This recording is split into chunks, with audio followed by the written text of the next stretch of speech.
ನಮಸ್ಕಾರ. ಕಲಾವಿದರ ಕಲೆಯನ್ನು ಮತ್ತು ಅವರ ಸಾಧನೆಗಳನ್ನು ಗುರುತಿಸಿ ಅವರ ಜೀವನದ ನೋವು ನಲಿವುಗಳನ್ನು ಪರಿಚಯಿಸುವಂತಹ ಕಾರ್ಯಕ್ರಮ ಕಲಾ ಸಂಚಯಕ್ಕೆ ಸ್ವಾಗತ. ನಾನು ಲಿಖಿತಾ ಪ್ರಜ್ವಲ್. ಇವತ್ತಿನ ನಮ್ಮ ಈ ಕಲಾ ಸಂಚಯ ಕಾರ್ಯಕ್ರಮದಲ್ಲಿ ಒಂದು ಅದ್ಭುತ ಕಲೆಯಾದಂತಹ ಜಾದು ಮತ್ತು ಆ ಜಾದು ಕಲೆಯನ್ನು ಕರಗತ ಮಾಡಿಕೊಂಡಿರುವಂತಹ ಒಂದು ಯುವ ಪ್ರತಿಭೆಯನ್ನು ನಾವು ಪರಿಚಯಿಸ್ತಾ ಇದ್ದೇವೆ. ಜಾದು ಅನ್ನುವಂಥದ್ದು ಎಲ್ಲರ ಕಣ್ಮನ ಸೆಳೆಯುವಂತಹ ಒಂದು ಕಲೆ ಅಂತ ಹೇಳ್ಬೋದು. ಈ ಕಲೆಯ ಮೂಲಕ ಹಲವಾರು ಪ್ರತಿಭೆಗಳು ಸಾಧನೆಯ ಶಿಖರವನ್ನು ಏರಿರುವಂಥವ್ರು ನಮ್ಮ ಕಣ್ಣ ಮುಂದೆ ಕಾಣಸಿಗ್ತಾರೆ. ಅಂಥದ್ದೇ ಹಾದಿಯಲ್ಲಿ ಬೆಳೆಯುತ್ತಿರುವಂತಹ ಯುವ ಪ್ರತಿಭೆ ಇವತ್ತು ನಮ್ಮ ಜೊತೆ ಇದ್ದಾರೆ. ಅವರೇ ಜೋಶ್ವಾ ಲಿಯೋನ್ ಮಸ್ಕರಿನಸ್ ಅವರನ್ನ ಕಾರ್ಯಕ್ರಮಕ್ಕೆ ಆತ್ಮೀಯವಾಗಿ ಸ್ವಾಗತಿಸೋಣ. ಜೋಶ್ವಾ, ಕಾರ್ಯಕ್ರಮಕ್ಕೆ ಸ್ವಾಗತ. Thank you. ಓಕೆ ಜೋಶ್ವಾ, ಈಗ ಮೊದಲನೇದಾಗಿ ನಾನು ನಿಮ್ಮ ಹತ್ರ ಕೇಳೋದು, ಈಗ ಎಲ್ಲ ಮಕ್ಕಳು ಆಟ ಆಡಿಕೊಂಡು ಅಥವಾ ಗೇಮ್ಸ್ ಇರ್ಬೋದು, ವಿಡಿಯೋ ಗೇಮ್ಸ್ ಇರ್ಬೋದು, ಅಥವಾ ಮೊಬೈಲ್ನಲ್ಲಿ ಲ್ಯಾಪ್ಟಾಪಲ್ಲಿ ಆಡುವಂಥ ಟೈಮಲ್ಲಿ ನೀವು ಈ ಒಂದು ಮ್ಯಾಜಿಕ್ಕನ್ನು ಅಥವಾ ಜಾದು ಕಲೆಯನ್ನು ಯಾಕೆ ಇಂಟ್ರೆಸ್ಟ್ ಬಂತು ಆ ಕಲೆಯಲ್ಲಿ ನಿಮಗೆ ಅಂತ? ನಾನು ಏಜ್ ಫೈವ್ ಇಯರ್ಸಿಂದ ನಾನು ಕುದ್ರೋಳಿ ಗಣೇಶ್ ನನ್ನ ಫೇವ್ರೆಟ್ ಮ್ಯಾಜಿಷಿಯನ್, ಅವರ ಮ್ಯಾಜಿಕ್ ಶೋ ನೋಡಲಿಕ್ಕೆ ನನ್ನ ಅಜ್ಜ ಕರ್ಕೊಂಡು ಹೋಗಿದ್ರು. ಅಲ್ಲಿ ನನ್ನ ಮ್ಯಾಜಿಕ್ ಶೋ ನೋಡಿ ನನಗೆ ಇಂಟ್ರೆಸ್ಟ್ ಬಂತು. ಆವಾಗ ನನ್ನ ಅಜ್ಜ ನನಗೆ ಸ್ವಲ್ಪ ಸೈನ್ಸ್ ರಿಲೇಟೆಡ್ ಮ್ಯಾಜಿಕ್ ನನಗೆ ಕಲಿಸಿದ್ರು. ಆವಾಗ ನನಗೆ ಇಂಟ್ರೆಸ್ಟ್ ಬಂತು. ಅದರ ಮೇಲೆ ನಾನು ಇನ್ನು ರಿಸರ್ಚ್ ಮಾಡಿ ಬೇರೆ ಬೇರೆ ಮ್ಯಾಜಿಕ್ ಟ್ರೈನ್ ಮಾಡಿ ನನ್ನ ಅಜ್ಜ ನನ್ನ ಅಮ್ಮ ಅಪ್ಪ ಹೆಲ್ಪ್ ಮಾಡಿ ಅದರಲ್ಲಿ ಈಗ ನಾನು ಈ ಪೊಸಿಷನಲ್ಲಿ ಇದ್ದೇನೆ. ಓಕೆ, ಈಗ ನೀನು 5 years ಇದ್ದಾಗ ನಿನಗೆ ಒಂದು ಮ್ಯಾಜಿಕ್ ಶೋ ನೋಡಿ ನಿನಗೆ ಇಂಟ್ರೆಸ್ಟ್ ಬಂದದ್ದು. ಈಗ ನೀನು ಎಷ್ಟನೇ ಕ್ಲಾಸು, ಎಷ್ಟು ಏಜು, ಯಾವ ಸ್ಕೂಲಲ್ಲಿ ಕಲಿತಿದ್ಯಾ, ಮತ್ತೆ ಎಲ್ಲಿ ಮನೆ ಅಂತ? ನಾನು 10th ಸ್ಟ್ಯಾಂಡರ್ಡ್ ಕಲಿತಾ ಇದ್ದೇನೆ, ಸೈಂಟ್ ಅಲೋಷಿಯಸ್ ಹೈಸ್ಕೂಲ್. ಹಾಗಾದ್ರೆ ನಿಮಗೆ 15 years. ನಿಮ್ಮ ಮನೆ ಎಲ್ಲಿದೆ? ಕಂಕನಾಡಿ, ಮ್ಯಾಂಗ್ಳೂರ್. ಕಂಕನಾಡಿಯಲ್ಲಿ ಮನೆ ಇರುವಂಥದ್ದು. ಈಗ ಇಷ್ಟೆಲ್ಲ ಕಲೀಲಿಕ್ಕೆ ನಿಮಗೆ ಇಂಟ್ರೆಸ್ಟ್ ಅದ ಒಂದು ಗುರು ಅಂತ ಹೇಳಿದ್ರೆ ಯಾರು? ಕುದ್ರೋಳಿ ಗಣೇಶ್ ಅಂತ ಹೇಳ್ಬೋದು, ಅಥವಾ ಯಾರು ನಿಂಗೆ ಈ ಕಲೆಯನ್ನು ಕಲಿಸಿದ್ದು? ನನಗೆ ನನ್ನ ಅಜ್ಜ ಕಲಿಸಿದ್ರು. ಅಂದ್ರೆ ಅವರಿಗೆ ಅವರು ಮ್ಯಾಜಿಷಿಯನ್ ಆಗಿದ್ರ ಅಥವಾ ಅವ್ರು ಹೇಗೆ ಗೊತ್ತಿತ್ತು? ಸೈನ್ಸ್ ರಿಲೇಟೆಡ್ ಬಗ್ಗೆ ನನಗೆ ಮ್ಯಾಜಿಕ್ ಕಲಿಸಿದ್ರು.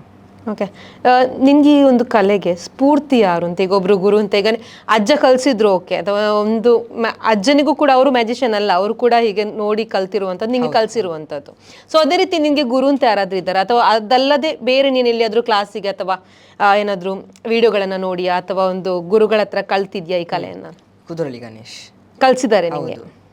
ಅಂದ್ರೆ ನೀನು ಅವ್ರ ಹತ್ರ ಹೋಗಿ ಕಲ್ತಿರೋದಾ ಅಥವಾ ಅವರು ನಿಮಗೆ ವಿಡಿಯೋಗಳನ್ನು ನೋಡಿ? ಅವ್ರ ಹತ್ರ ಹೋಗಿದ್ದೇನೆ, ಅವ್ರ ಹತ್ರ ಹೋಗಿ ಕಲ್ತಿದ್ದೆ. ಹೇಗೆ ಅನಿಸ್ತು? ಈಗ ಅವರೊಂದು ದೊಡ್ಡ ಒಂದು ಹೆಸರಿರುವಂತಹ ಕಲಾವಿದ ಜಾದುವಲ್ಲಿ. ಸೊ ಅವರು ನಿಂಗೆ ಒಂದು ಈ ಕಲೆಯನ್ನು ಕಲಿಸುವಾಗ ಯಾವ ರೀತಿ ನಿನ್ನ ಎಕ್ಸ್ಪೀರಿಯನ್ಸ್ ಹೇಗಿತ್ತು, ಅಥವಾ ಯಾವ ರೀತಿ ಅವ್ರು ನಿಂಗೆ ಕಲಿಸಿದ್ರು ಅಂತ? ಫಸ್ಟಿಗೆ ಅವ್ರು ನನಗೆ ಒಳ್ಳೆ ಮಾಡಿ ನನಗೆ ಎಲ್ಲ ಮ್ಯಾಜಿಕ್ದು ಬಗ್ಗೆ ಎಲ್ಲ ನನಗೆ ಹೇಳಿದರು ಅವರು. ಅದರ ಬಗ್ಗೆ ನನಗೆ ಎಷ್ಟು ಗೊತ್ತುಂಟು ಅಷ್ಟು ಮ್ಯಾಜಿಕ್ ಎಲ್ಲ ಅವರಿಗೆ ಹೇಳಿದ್ದೇನೆ. ಮತ್ತೆ ಅವರು ನಮಗೆ ಟ್ರೈನಿಂಗ್ ಕೊಟ್ಟಿದ್ದಾರೆ. ಫಸ್ಟ್ ಕ್ಲಾಸಿಗೆ ಹೋಗಿದ್ದಾರೆ, level 1 ಹಾಗೆ ತರ ಕ್ಲಾಸ್ ನನಗೆ ಹಾಗೆ ಅನಿಸ್ತದೆ ನನಗೆ. ಈಗ ನಿನ್ನ ಈ ಒಂದು ಟ್ಯಾಲೆಂಟ್ ಅನ್ನು ನೋಡಿ, ಅಥವಾ ಈ ಒಂದು ಈಗ ನಿನ್ನ ಹೆಸರು ಮಾಡ್ತಾ ಇದೆಯಾ, ಬೇರೆ ಬೇರೆ ಕಡೆ ಶೋಸ್ ಅನ್ನ ಕೊಡ್ತಾ ಇದೆಯಾ, ಸೊ ಇದನ್ನ ನೋಡಿದಾಗ ಅವ್ರು ಏನು ಹೇಳ್ತಾರೆ ನಿಮಗೆ? ಅವರಿಗೆ ತುಂಬ ಖುಷಿ ಆಗ್ತದೆ, ಯಾಕೆಂದರೆ ಮಂಗಳೂರಲ್ಲಿ ಇಷ್ಟು ನಾನು ಚಿಕ್ಕ ಏಜಲ್ಲಿ ನಾನು ಮ್ಯಾಜಿಕ್ ಮಾಡ್ತೀನಿ ಅಂತ ಅವರಿಗೆ ತುಂಬ ಖುಷಿ ಆಗ್ತಾ ಇದೆ. ಓಕೆ, ಈಗ ಪೇರೆಂಟ್ಸ್ಗಳು ಕಲಿಬೇಕು, ಮಕ್ಕಳು ಎಜುಕೇಷನ್ ಕಂಟಿನ್ಯೂ ಮಾಡಬೇಕು, ಅದೆಲ್ಲ ನೀನೀಗ 10th ಎಜುಕೇಷನಲ್ಲಿ ಕಂಟಿನ್ಯೂ ಮಾಡಬೇಕು, ಬೇರೆ ಆಟ ಅಥವಾ ಪಾಠಗಳಿಗೆ ಇದಕ್ಕೆ ಎಕ್ಸ್ಟ್ರಾ ಕರಿಕ್ಯುಲರ್ ಆ್ಯಕ್ಟಿವಿಟೀಸಿಗೆ ಜಾಸ್ತಿ ಸಪೋರ್ಟ್ ಮಾಡೋದಿಲ್ಲ ಈ ಟೈಮಲ್ಲಿ 10th ಅಲ್ಲಿ.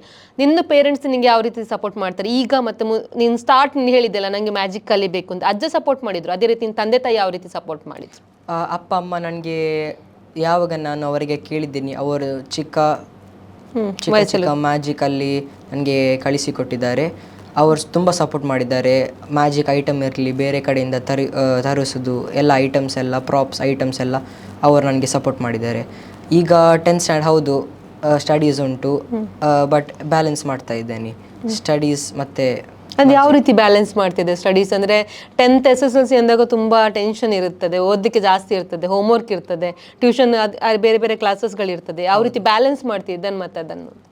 ನನಗೆ ಶೋಸ್ ಬಂದರೆ ನಾನು ಈವ್ನಿಂಗ್ ಶೋಸ್ ಇಲ್ಲಾಂದರೆ ವೀಕೆಂಡ್ ಶೋಸ್ ನಾನು ಎಕ್ಸೆಪ್ಟ್ ಮಾಡ್ತೇನೆ. ಮತ್ತು ಬೇರೆ ಟೈಮ್ ಸ್ಟಡೀಸಲ್ಲಿ ಇರ್ತೇನೆ. ಇದು ಪ್ರಾಕ್ಟೀಸ್, ಸಂಜೆ ಕೆಲವು ಟೈಮ್ ಹಾಗೆ ಪ್ರಾಕ್ಟೀಸ್ ಮಾಡಿ ಆಗ್ತದೆ.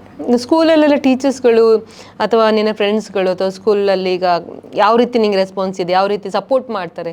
ನನ್ನ ಫ್ರೆಂಡ್ಸ್ ಎಲ್ಲ ಸಪೋರ್ಟ್ ಮಾಡ್ತಾರೆ. ಅವರು ನನಗೆ ಮ್ಯಾಜಿಕ್ ಮಾಡೋದಕ್ಕೆ ಇಂಟ್ರೆಸ್ಟ್ ಮತ್ತು ಸಪೋರ್ಟ್ ಎಲ್ಲ ನನಗೆ ಸಪೋರ್ಟ್ ಮಾಡ್ತಾರೆ. ಎಲ್ಲರಿಗೆ ಖುಷಿ ಆಗ್ತದೆ. ನಾನೊಬ್ಬ ಕೇಳುದಿಲ್ಲ ನೀನು ಹೇಗೆ ಇದನ್ನು ಕಲಿತೆ, ನಮಗೂ ಕಲಿಬೇಕು ಅಂತೆಲ್ಲ ಕೇಳ್ತಾರೆ. But magic is one art, ಒಂದು ಸೀಕ್ರೆಟ್, ಅದು ಸೀಕ್ರೆಟ್ ರಿವೀಲ್ ಮಾಡಲಿಕ್ಕೆ ಆಗುದಿಲ್ಲ ಅಂತ. ಜೋಶ್ವ, ನೀನೀಗ ಎಲ್ಲೆಲ್ಲ ಪ್ರೋಗ್ರಾಮ್ ಕೊಡ್ತೇನೆ ಅಂತ ಹೇಳಿದ್ದೆಲ್ಲ, ನಾನು ನೈಟ್ ಪ್ರೋಗ್ರಾಮ್ ಆಕ್ಸೆಪ್ಟ್ ಮಾಡ್ತೇನೆ, ಹಗಲೆಲ್ಲ ಹೋಗುದಿಲ್ಲ, ಸ್ಟಡೀಸ್ ಇರ್ತದೆ ಅಂತ. ಸೊ ಎಲ್ಲೆಲ್ಲಿ ಪ್ರೋಗ್ರಾಮ್ ಇಷ್ಟುವರೆಗೆ ಕೊಟ್ಟಿದ್ಯಾ ಅನ್ನೋದು? ನಾನು ಇಷ್ಟುವರೆಗೆ ಉಡುಪಿ, ಶಿರ್ವ, ಮ್ಯಾಂಗ್ಳೂರ್ ಇಷ್ಟು ಜಾಗದಲ್ಲಿ ಕೊಟ್ಟಿದ್ದೇನೆ. ನೀನು ತುಂಬ ಖುಷಿ ಕೊಟ್ಟಂಥ ಶೋಸ್ ಯಾವುದು? ಮ್ಯಾಂಗ್ಳೂರಲ್ಲಿ. ಅಂದರೆ ಎಲ್ಲಿ, ಹೇಗೆ? ಮ್ಯಾಂಗ್ಳೂರ್ ಓಷನ್ ಪರ್ಲಲ್ಲಿ, ಮತ್ತು ಗೋಲ್ಡ್ ಫಿಂಚಲ್ಲಿ ಒಂದಿತ್ತು. ಹಾಗೆ ಶೋಸ್ ಕೊಟ್ಟೆ, ತುಂಬ ಬರ್ಡೇ ಪಾರ್ಟೀಸ್, ಬೇರೆ ಎಲ್ಲ. ಈಗ ಶೋಸ್ ಕೊಟ್ಟಾದ್ಮೇಲೆ ಈಗ ಆಡಿಯನ್ಸ್ ಕೂತ್ಕೊಂಡು ನೋಡ್ತಾರೆ, ನೋಡಿ ಆದಮೇಲೆ ಬಂದು ನಿನ್ನ ಹತ್ರ ಮಾತಾಡ್ತಾರೆ, ತುಂಬ ಚೆನ್ನಾಗಿತ್ತು, ಖುಷಿ ಆಯಿತು ಅಂತ ಅವ್ರದ್ದೊಂದು ರೆಸ್ಪಾನ್ಸ್ ಇರುತ್ತೆ. ಅದನ್ನು ನೋಡಿದಾಗ ನಿಮಗೆ ಎಷ್ಟು ಖುಷಿ ಆಗುತ್ತೆ ಅಥವಾ ಹೇಗೆ ಅನಿಸ್ತದೆ ಅಂತ? ನನಗೆ ಖುಷಿ ಫೀಲ್ ಆಗ್ತದೆ. ಹಾಗೆ ಎಲ್ಲರೂ ಮ್ಯಾಜಿಕ್ ಶೋ ಹೇಳುವಾಗ ನನಗೆ ನೋಡ್ತಾರೆ, ಅಂದರೆ ನನಗೆ ಅಪ್ರಿಷಿಯೇಟ್ ಮಾಡ್ತಾರೆ. ಆವಾಗ ಹೇಳುವಾಗ ನನಗೆ ಇನ್ನೂ ನೆಕ್ಸ್ಟ್ ಮಾಡಲಿಕ್ಕೆ ನನಗೆ ಇನ್ನೂ ಸಹ ಸಂತೋಷ ಆಗ್ತದೆ. ಈಗ ಈ ಮ್ಯಾಜಿಕ್ ಶೋ ಅನ್ನು ನೀನೊಂದು ಹಾಬಿಯಾಗಿ ಮಾಡ್ತಿರೋದು ಅಥವಾ ಮುಂದೆ ಅದನ್ನೇ ಕಂಟಿನ್ಯೂ ಮಾಡಬೇಕಾ, ಅಥವಾ ಅದನ್ನು ಜಸ್ಟ್ ಒಂದು ಪ್ಯಾಷನ್ ಆಗಿ ಇಟ್ಕೊಳ್ಳೋದಾ, ಹೇಗೆ ಅಂತ? ಇದು ನಂದು ಜಸ್ಟ್ ಹಾಬಿ, ಪ್ಯಾಷನ್ ಅಂತ ಸಹ ನಾನು ಹೇಳ್ಬೋದು. ಮುಂದೆ ಕಂಟಿನ್ಯೂ ನನ್ನ ಸೈಡ್ ನನಗೆ ಆಕ್ಟಿವಿಟಿ ಆ ಥರ. ಓಕೆ, ಇದನ್ನೇ ಪ್ರೊಫೆಷನ್ ಆಗಿ ತಗೊಳ್ಳುವಂಥದ್ದಿಲ್ಲ.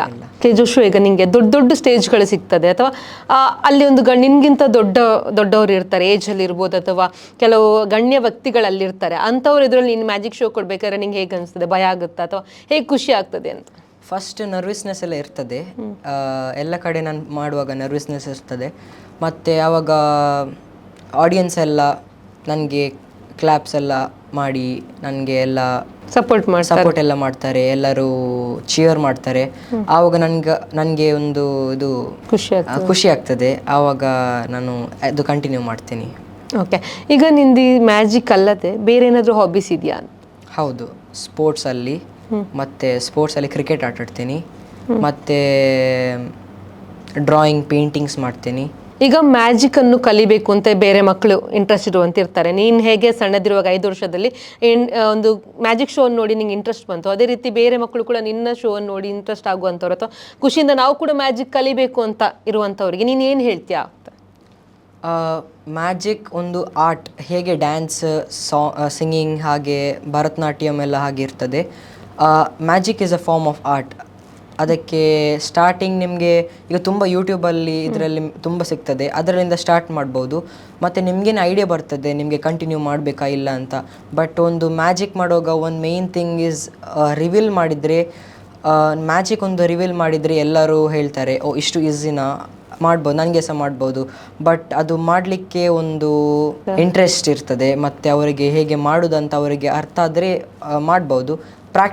ಪ್ರಾಕ್ಟೀಸ್ ಮೇನ್ ಬೇಕು, ಪ್ರಾಕ್ಟೀಸ್ ಎಲ್ಲರಿಗೆ ಆಗಿದ್ರೆ ಆಗ್ತದೆ. ಓಕೆ, ಈಗ ಪ್ರಾಕ್ಟೀಸ್ ಬೇಕು ಅಂತ ಹೇಳಿದಲ್ಲಿ, ಈಗ ಒಂದು ಮ್ಯಾಜಿಕ್ ಮಾಡಬೇಕು ಅಂತ ಹೇಳಿದ್ರೆ ಮುಖ್ಯವಾಗಿ ಏನು ಬೇಕು? ಈಗ ಪೇಷನ್ಸ್ ಇರಬೇಕು, ಅದೊಂದು ಬೇಕೇ ಬೇಕು, ಪೇಷನ್ಸ್ ಬೇಕು. ಅವಸರದಿಂದ ಮಾಡಿದರೆ ಈ ಒಂದು ಕಲೆಯನ್ನು ಆಗೋದಿಲ್ಲ. ಸೊ ನಿನ್ನ ಪ್ರಕಾರ ಒಂದು ಮ್ಯೂಜಿಷಿಯನಿಗೆ ಏನಿರಬೇಕು ಅಂತ ಮುಖ್ಯವಾಗಿ? ಪೇಷನ್ಸ್, ಮತ್ತು ಡೈಲಿ ಆರ್ಟ್ ಆಫ್ ಪ್ರಾಕ್ಟೀಸ್ ಇರಬೇಕು, ಮತ್ತು ಕೈ ಚಾಲಕ, ಹ್ಯಾಂಡ್ ಕೋಆರ್ಡಿನೇಷನ್, ಮೈಂಡ್ ಕೋಆರ್ಡಿನೇಷನ್, ಅದು ಹೇಗೆ ಬರಬೇಕು, ಟೈಮಿಂಗ್ ಪ್ರಕಾರ ಕಂಟಿನ್ಯೂಸ್ಲಿ ಆಗಬೇಕು. ಅದು ಎರಡು, ಟೈಮಿಂಗ್ ಮತ್ತು ಹ್ಯಾಂಡ್ ಮತ್ತು ಮೈಂಡ್ ಕೋಆರ್ಡಿನೇಷನ್ ಒಟ್ಟಿಗೆ ಇರಬೇಕು.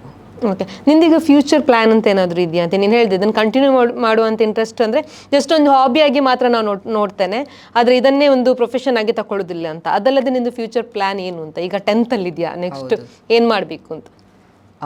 ನನಗೆ BHM ಮಾಡಲಿಕ್ಕೆ ನನಗೆ ಬೇಕು, ನನಗೆ ಅದು ಇಂಟ್ರೆಸ್ಟ್ ಉಂಟು ಅದರಲ್ಲಿ. ಹೌದು. ಓಕೆ, ಅದಲ್ಲದೆ ಮ್ಯಾಜಿಕ್ನಲ್ಲಿ ಏನಾದರೂ ಇನ್ನೂ ಕಲಿಬೇಕು ಅಂತ? ಅದು ನಾನು ಡೈಲಿ ಡಿಸ್ಕವರ್ ಮಾಡ್ತಾ ಇರ್ತೀನಿ. ಡಿಸ್ಕವರ್ ಮಾಡುವಾಗ ನನಗೆ ನ್ಯೂ ಮ್ಯಾಜಿಕನ್ನು ನನಗೆ ಕಲೀಲಿಕ್ಕೆ ಇದಾಗ್ತದೆ. ಈಗ ಜೋಶ್ವ, ನಮಗೋಸ್ಕರ, ಆಡಿಯನ್ಸ್ಗೋಸ್ಕರ ಒಂದೆರಡು ಮ್ಯಾಜಿಕನ್ನು ಮಾಡಿ ತೋರಿಸ್ಬೋದು? ಹೌದು. ಆಗ ನನ್ನ ಕೈಯಲ್ಲಿ ಒಂದು ಸ್ಲೇಟ್ ಉಂಟು, ಮತ್ತು ಒಂದು ಚಾಕ್ ಪೀಸ್ ಉಂಟು, ಎಂಟಿ ಸ್ಲೇಟ್. ಈಗ ನಿಮ್ಮ ಹತ್ರ ಒಂದು ಮೆಂಟಲಿಸಮ್ ಮ್ಯಾಜಿಕ್ ನಿಮ್ಮ ಹತ್ರ ಕೇಳಿ. ಈಗ ನನ್ನ ಹತ್ರ ಒಂದು ಚಾಕ್ ಉಂಟು, ನೀವು 1 ಇಂದ 9 ತನಕ ಯಾವುದಾದ್ರೂ ನಂಬರ್ ನೀವು ಥಿಂಕ್ ಮಾಡಿ. ಓಕೆ, ಥಿಂಕ್ ಮಾಡಿ 1 ಇಂದ 9 ತನಕ. ಓಕೆ, ಆ ನಂಬರನ್ನು ಒಂದು ಚಾಕ್ ಪೀಸಲ್ಲಿ ನಾನು ಇದು ಸ್ಲೇಟಲ್ಲಿ ಬರಿತೀನಿ. ಅವರಿಗೆ ಗೊತ್ತಿಲ್ಲ, ನನಗೆ ಸಹ ಗೊತ್ತಿಲ್ಲ, ಬಟ್ ನಾನು ಅಟೆಂಪ್ಟ್ ಮಾಡ್ತೀನಿ ಈ ನಂಬರನ್ನು. ಅವರ ಮೈಂಡಲ್ಲಿ ಇರುವಾಗ, ಮೈಂಡಲ್ಲಿ ಯಾವುದು ನಂಬರ್ ಉಂಟು ಅದು ನಂಬರ್ ಗೆಸ್ ಮಾಡಲಿಕ್ಕೆ ಟ್ರೈ ಮಾಡ್ತೀನಿ. ಈಗ ನಾನು ಆ ನಂಬರನ್ನು ಸ್ಲೇಟಲ್ಲಿ ಬರಿತೀನಿ. ಓಕೆ, ಈ ಚಾಕ್ ನನಗೆ ಇದು ಒಂದು ಚಾಕ್ ಮಾತ್ರ ಇರೋದು ಬರೀಲಿಕ್ಕೆ, ಬೇರೆ ಯಾವುದಿಲ್ಲ. ಅದಕ್ಕೆ ನಾನು ಇದು ಕೆಳಗಡೆ ಇಡ್ತೀನಿ. ನಿಮ್ಮ ಮುಂದೆ ಇದು ಚಾಕ್ ಉಂಟು. ಈಗ ನೀವು ಯಾವುದು ನಂಬರ್ ಗೆಸ್ ಮಾಡಿದಿರಿ? ನನಗೆ ಶ್ಯೂರಿಟಿ ಬರಲಿಕ್ಕೆ ನೀವು ಯಾವ್ದು ನಂಬರ್ ಚೂಸ್ ಮಾಡಿ ಹೇಳಬೇಕಾ? ಹೌದು, 6. ನೀವು ನಂಬರ್ 6 ಚೂಸ್ ಮಾಡಿದಿರಿ. ಯಾಕೆ ನೀವು ನಂಬರ್ 6 ಮಾಡಿದಿರಿ? ನಿಮ್ಮದು ಫೇವ್ರೆಟ್ ನಂಬರಾ? ಫೇವ್ರೇಟ್ ಅಂತಲ್ಲ, ನೀವು 1 to 9 ಅಂತ ಹೇಳಿದಾಗ ಮೈಂಡಿಗೆ 6 ಬಂತು. First appearance 6. ಓಕೆ, ಈಗ ಎಷ್ಟು ಅಂದರೆ ನಿಮ್ಗೆ ಹೇಗೆ ಅನಿಸ್ತದೆ ಅದು ಆನ್ಸರ್ ಕರೆಕ್ಟ್ ಉಂಟಾ ಇಲ್ಲ ಅಂತ? ಗೊತ್ತಿಲ್ಲ, ನೋಡ್ಬೇಕೀಗ. ಓಕೆ, ಇದು ಆನ್ಸರ್ ಆ್ಯಕ್ಚುಲಿ ಕರೆಕ್ಟ್ ಬಂದಿದೆ. ಕರೆಕ್ಟ್, 6. Yes, super. ನನ್ನ ಹತ್ರ ಇಲ್ಲಿ 3 ಬಾಲ್ ಉಂಟು. ಬೌಲಲ್ಲಿ 3 ಬಾಲ್ ಉಂಟು. 1 2 3. ಈ ಬಾಲನ್ನು ನಿಮ್ಮ ಕೈಗೆ ಕೊಡ್ತೀನಿ ನಾನು. ಫಸ್ಟ್ ಈ ಬಾಲನ್ನು ನನ್ನ ಕೈಗೆ ಹಾಕ್ತೇನೆ.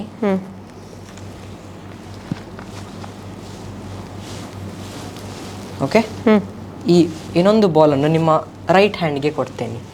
ಇದು ಇಟ್ಕೊಂಡು ಟೈಟ್ ಇಡಿ. Okay, front. ಓಕೆ, ಇನ್ನೊಂದು ಬಾಲ್ ಅವರ ಲೆಫ್ಟ್ ಹ್ಯಾಂಡ್ಗೆ ಕೊಡ್ತೇನೆ, ಟೈಟ್.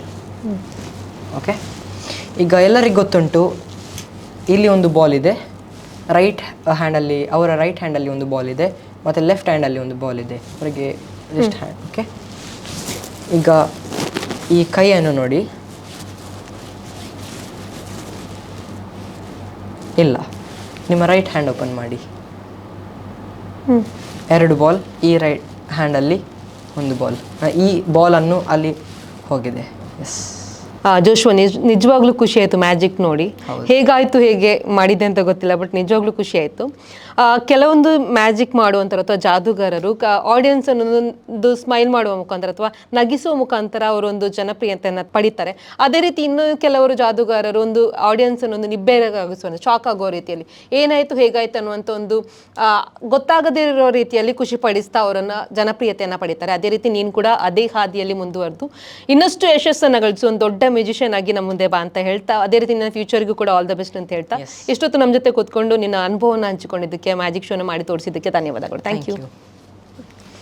ನೋಡಿದ್ರಲ್ಲ, ಇದು ಇವತ್ತಿನ ಕಲಾ ಸಂಚಯ ಕಾರ್ಯಕ್ರಮ. ಮುಂದಿನ ಕಲಾ ಸಂಚಯ ಕಾರ್ಯಕ್ರಮದಲ್ಲಿ ಮತ್ತೊಬ್ಬ ಅತಿಥಿಯೊಂದಿಗೆ ಭೇಟಿಯಾಗ್ತೀನಿ. ಅಲ್ಲಿವರೆಗೂ ನಿರಂತರ ಸುದ್ದಿ ಮತ್ತು ಮನರಂಜನೆಗಾಗಿ ನೋಡ್ತಾ ಇರಿ V4 ನ್ಯೂಸ್.